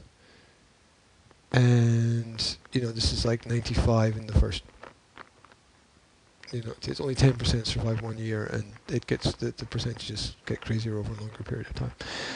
And so, this what happens on a local scale is the third business files for bankruptcy. Says, I don't have any money. And it goes to court and blah, blah, blah, blah, blah, lawyers, blah, blah, blah, blah, blah, blah, blah. And the court goes, okay, we just exit out. Forget about it. Because we can't do anything about it because it doesn't exist. Mm-hmm. You're searching for something that doesn't exist. Right. So that's what happens on a local level. And everything goes back to zero at this point, and everyone's happy. Right. Everyone's happy because everybody gets something from the process. Now, you do that on a national level, right? So you've got international or World Bank, and the World Bank issues to a country 10x, another country 10x, another country 10x. Mm-hmm. Same principle. You see where the problem lies? That so two countries become economically successful, but the third country is Venezuela right now. Mm-hmm. Yeah, and the banks are like, yes, but this is creative destruction. This is all part of the process. Yes, but you force everyone to starve. You force everyone to work in an economic system that is designed to essentially starve people and kill people. Yes. That somebody, and that happens because of the interest charge, the expectation of the return of value that is never issued. Okay. And that's why Jesus was going around, turning over the money changers' tables, because he's like, you're just creating conflict by asking for something that doesn't exist. And that's why that's the one thing the Muslims got right. I never realized that the money for the interest has never been issued. Yeah, it's I thought there's money in the system. Yeah, and they lend out only a part of it, not all of it. No. Well, what happens is the system is so complex, and there's so many banks, that it gets covered by the fact that each bank is doing the same activity, and there's so many transactions happening that you don't see the destruction on a local level. And on the local level, people are good to each other. Nobody wants anything bad to happen to each other, and people go like, oh, we'll just forget about it, shall we? Yeah, and it continues. But what happens on a national scale when you function like this is, as you said, people starve because there's no food, and then government come in and they want to take over control of everything because everything's falling apart, and government has no idea how to control anything because there's no way to judge real value because everything is sponsored. And like when you've got sponsorship, you don't actually know the real value of anything because you don't know how much people are actually really prepared to pay for something, or how much something really costs to produce because you're sponsoring the production of it. So it just gets even more messy. And if you look at there's a wonderful presentation online by a guy called Mark Rivero, who's he has a show called What Really Happened, and I think it's actually on my YouTube channel. I think I put a version of it up there called All Wars Are Bankers' Wars. I ran out of coffee. And he probably ran out of coffee writing his article as well. I'll get you some more. I'll go get you some more. No, I just have to pour it. I'm not sure there might be a little bit more in there. It looks like it's hard to tell at the bottom of the cafetiere if that's the bottom of the cafetiere or the coffee. Mind. I'll finish it after we're finished.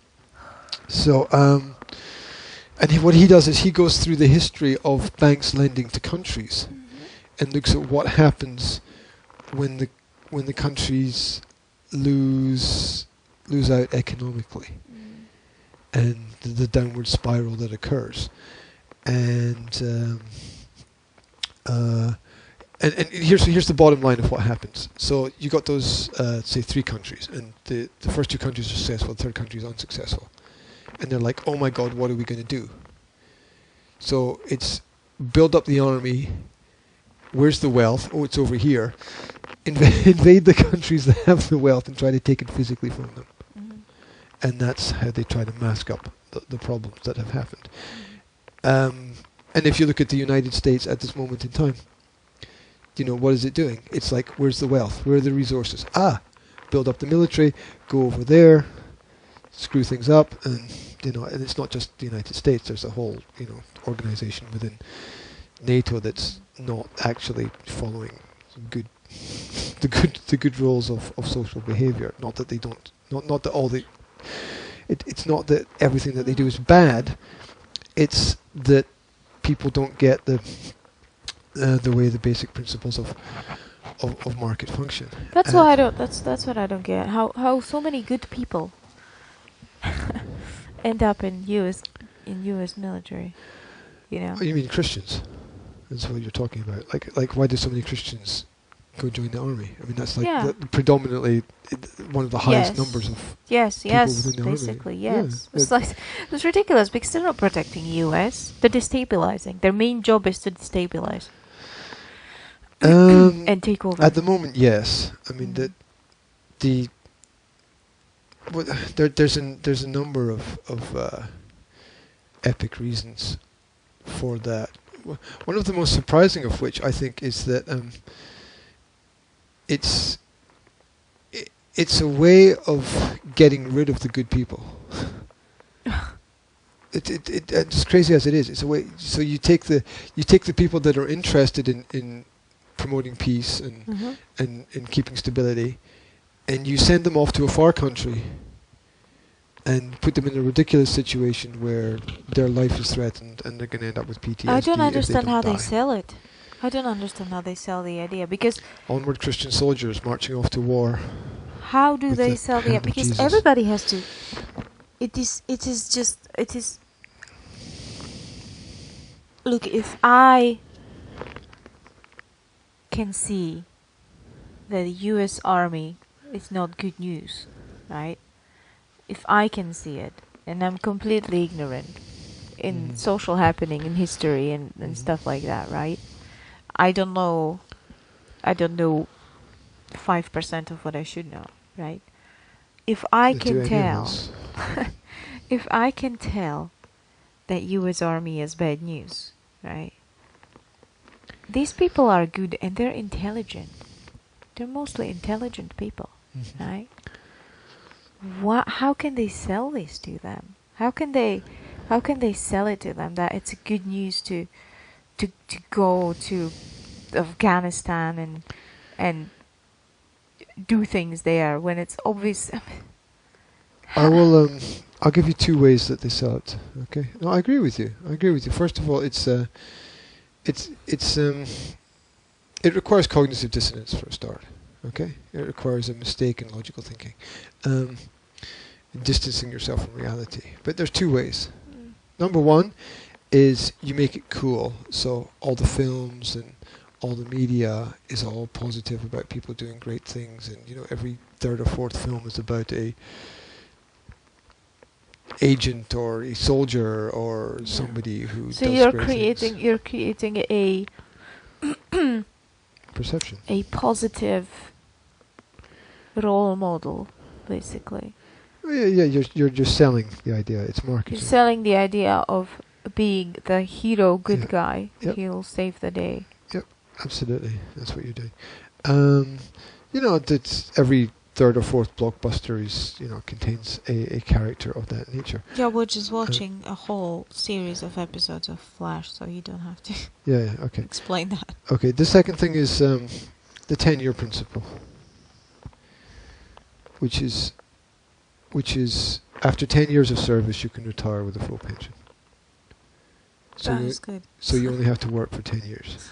That is good. And of course, the downside is if you survive.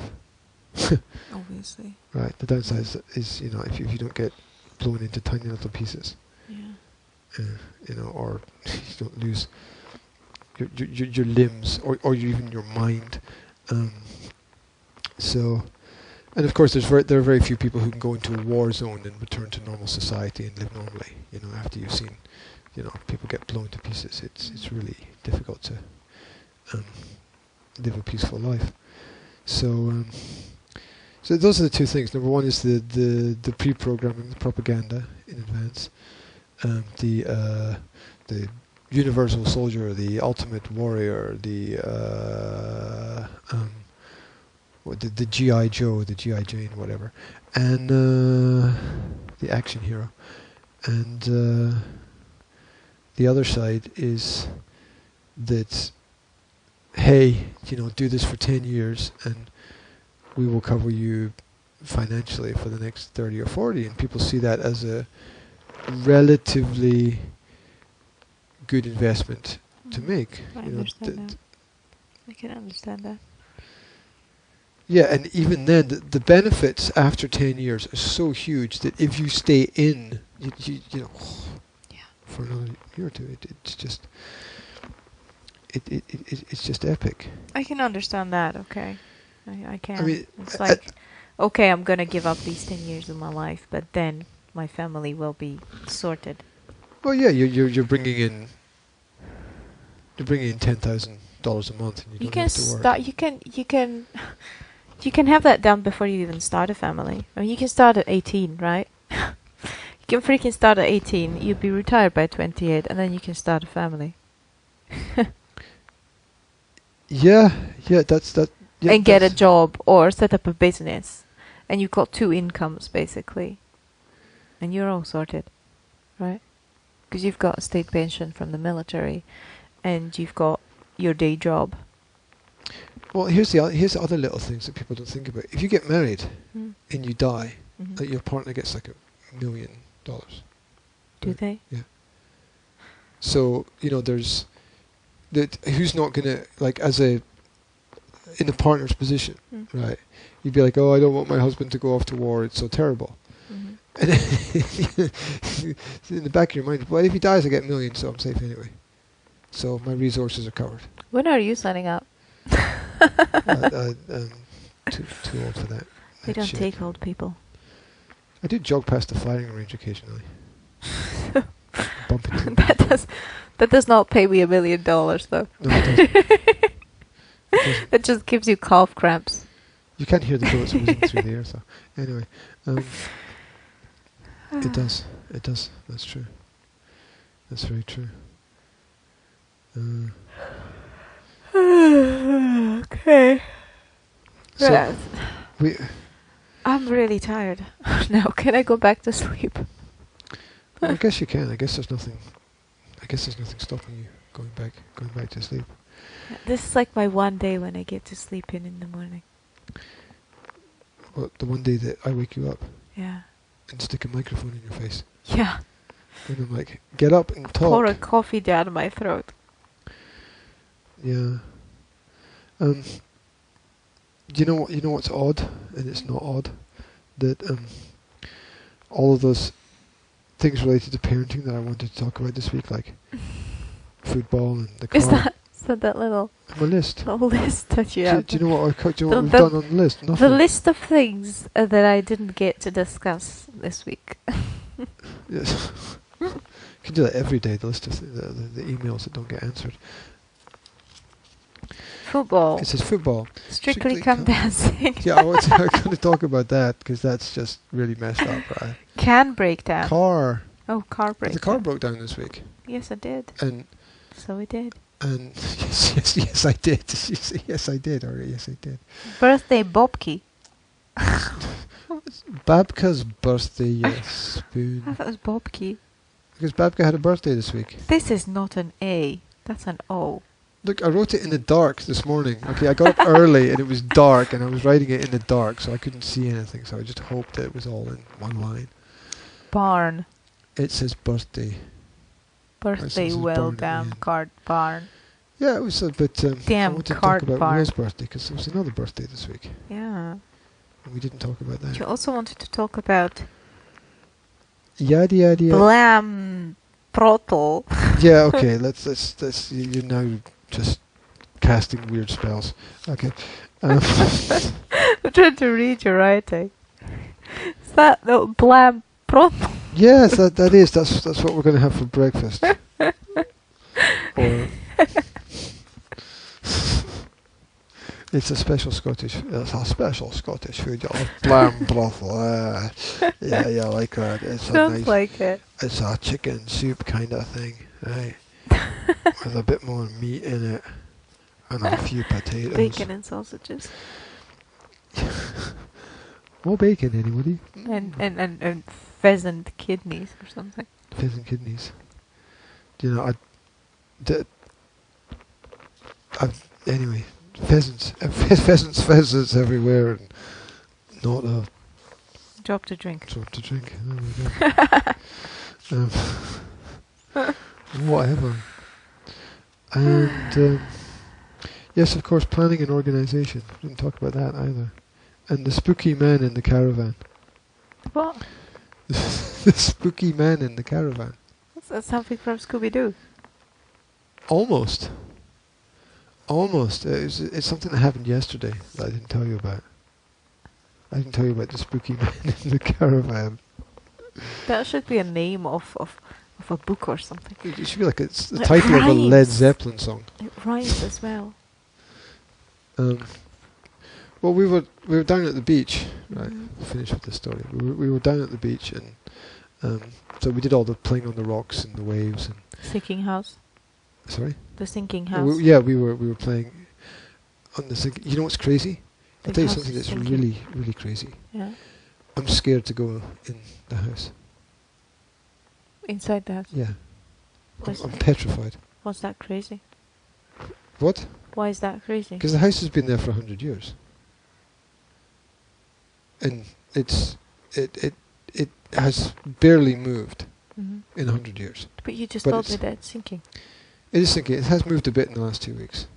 But I'm not. Here's the thing. I'm not sure if it's the house that's moved or the beach that's moved. It's probably the beach that's moved more than the house.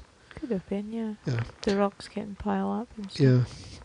Because the sea's been pretty wild, and I'm scared shitless to go in the house because in my head, I've got this vision of the house sinking, with me inside of it, and me being trapped.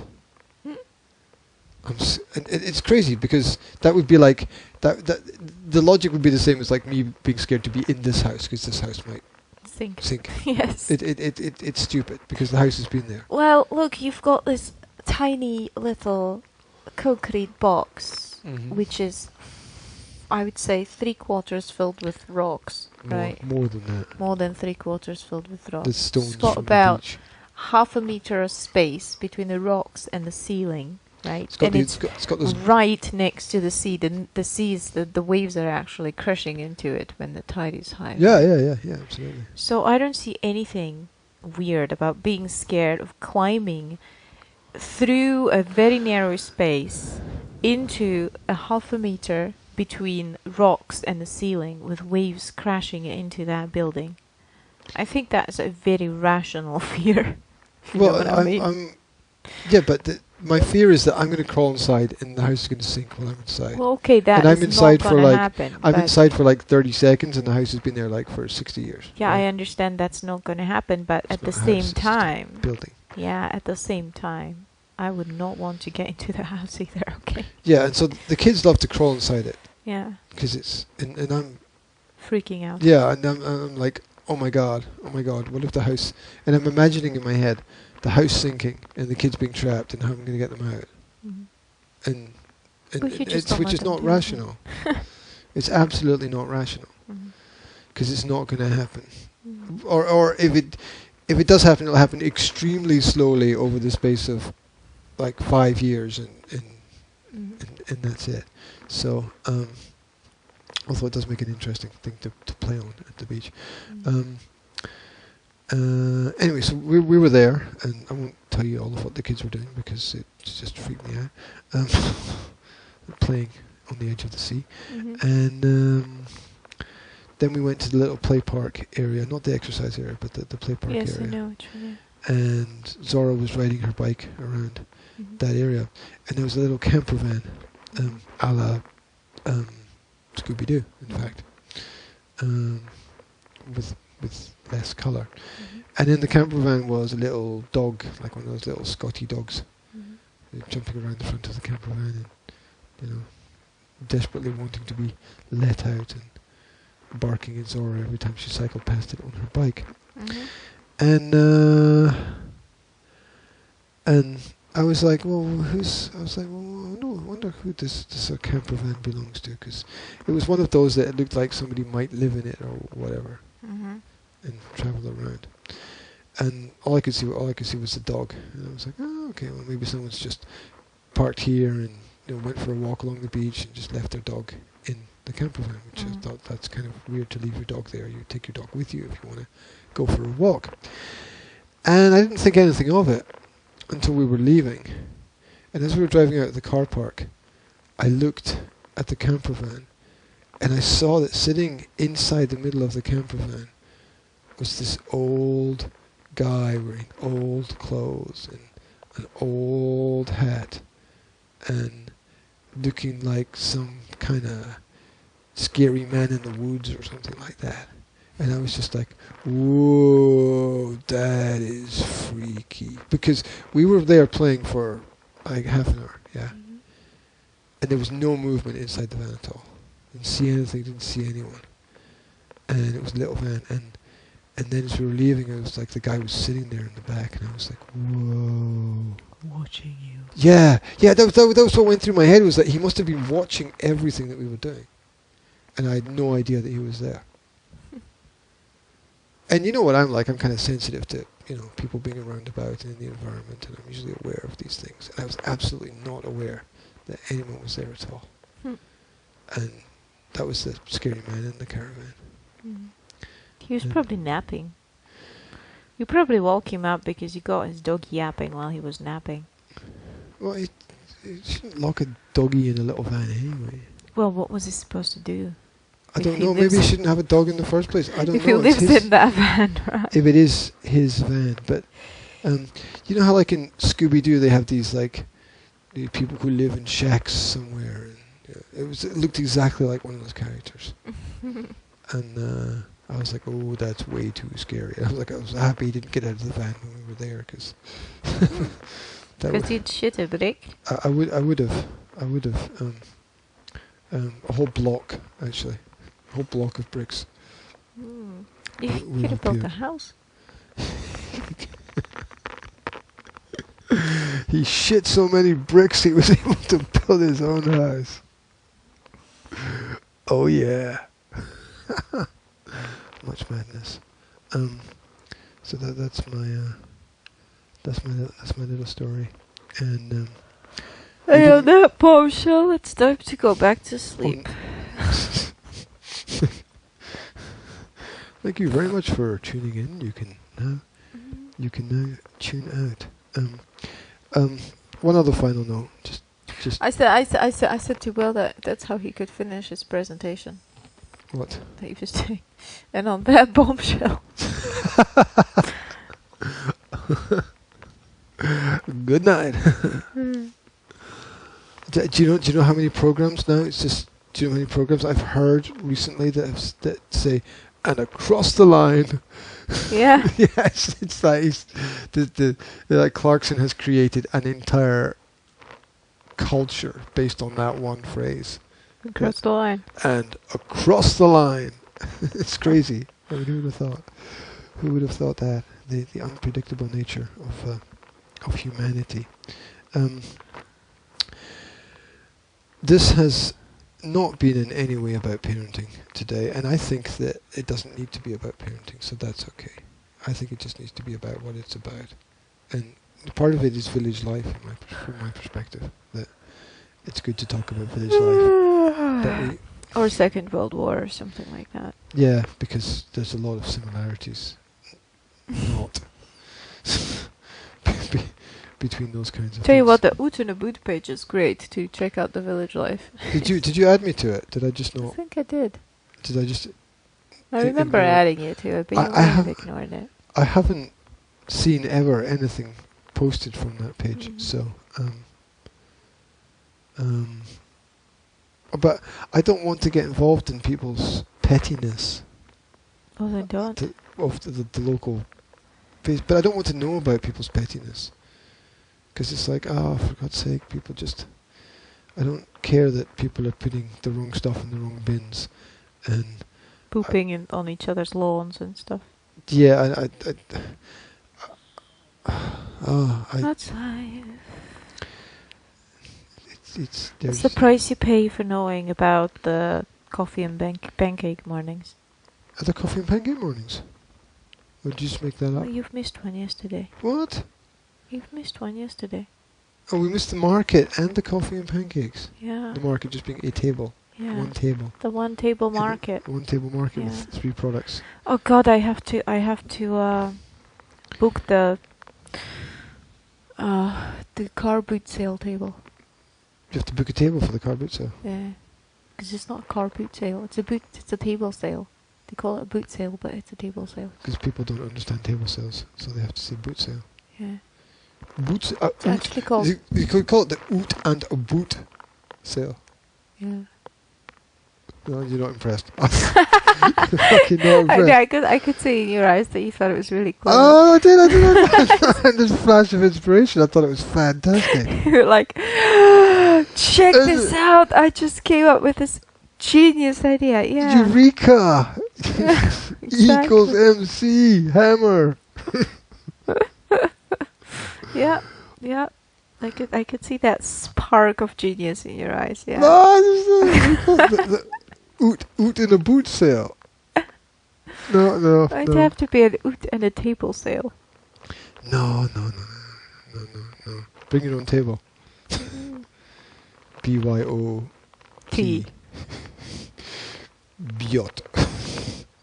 Biot. BYOS. Bring your own shit. I thought you were gonna say stuff. Stuff. Sorry, I was. Not. There we go. I should maybe pay more attention to those things. Yeah. Maybe. Maybe you should. There are lots of things that I should do. The floorboards are creaking, which means that people are oop and a boot. No, that wasn't very good Scottish accent, was it? That was like a Welshman underwater. That is terrible. I think that you should just let me go back to sleep now. Okay, I'll let you go back to sleep. Is there anything I can get for you? Other than sleep? No. I don't think so, thank you. You got your pills there. Yes. Okay. And your cream and your mini chocolate fingers. What mini chocolate fingers? You wish, right? Well, yes, I do wish, but there's no mini chocolate fingers. There's a tin that says mini fingers on it, and it's got pictures of dancing chocolate on it. Yes, but it's got a paintbrush, an what is it? A deodorant, a top trumps card box, and a piece of paper in it. Odd collection of stuff. Oh well, there you go. And 2 mega blocks.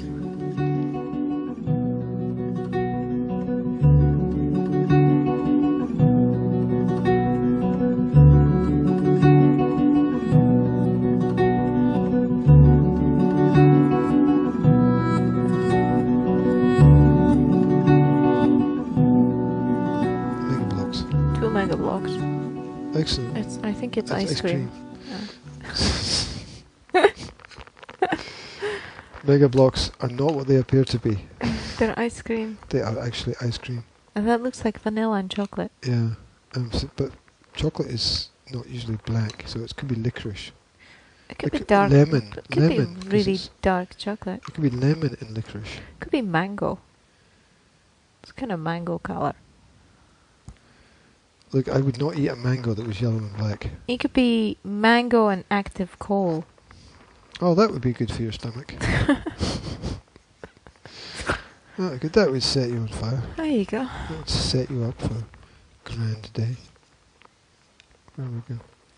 Maybe it's like those biscuits, those American biscuits. What do you call them? The Americans have these black biscuits. What? Black American biscuits? Oreos. They got the biscuit and then the layer of Yes. nobody knows what it is, and then the biscuit again. Yes. And they're like so dark, they're almost black. I always thought that's not natural. That's funny. Oh, They're so dark, they're almost black. they It's just a are. ridiculous statement. And they're like, oh, it's cocoa. It's not cocoa. It's like burnt cocoa or something. Seriously. They're really, really black. And my sister's like, oh, but they're so dark brown because that's the cocoa color. I was like, what kind of cocoa have you been drinking? I mean, cocoa is not that color. Cocoa powder is not that color. Isn't cocoa white? Cocoa powder is Oh no, like, coconut is white. Sorry. yeah. Cocoa powder is like, it's like Brown. brown reddish type Yes, color. it does. Yeah, It's it is. like it is. cinnamon almost. Maybe far- slightly darker. As far as I am aware, that's true. So yeah, if you roast the cocoa beans too much and you burn them, then maybe they're black. But I don't know. What do But some I people know? like their cocoa beans Burnt on the dark side. on the dark side. Yeah, like good old Darth. Mhm. Mhm. Good old Darth. God. Anyway. God. There we have it. Yes. Good night. Right.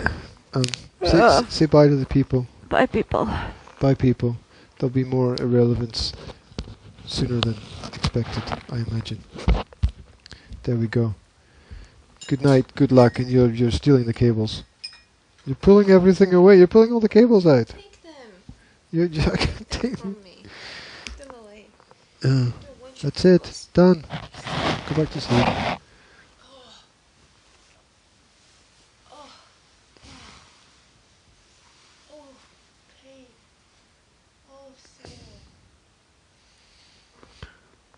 Sweet sleep.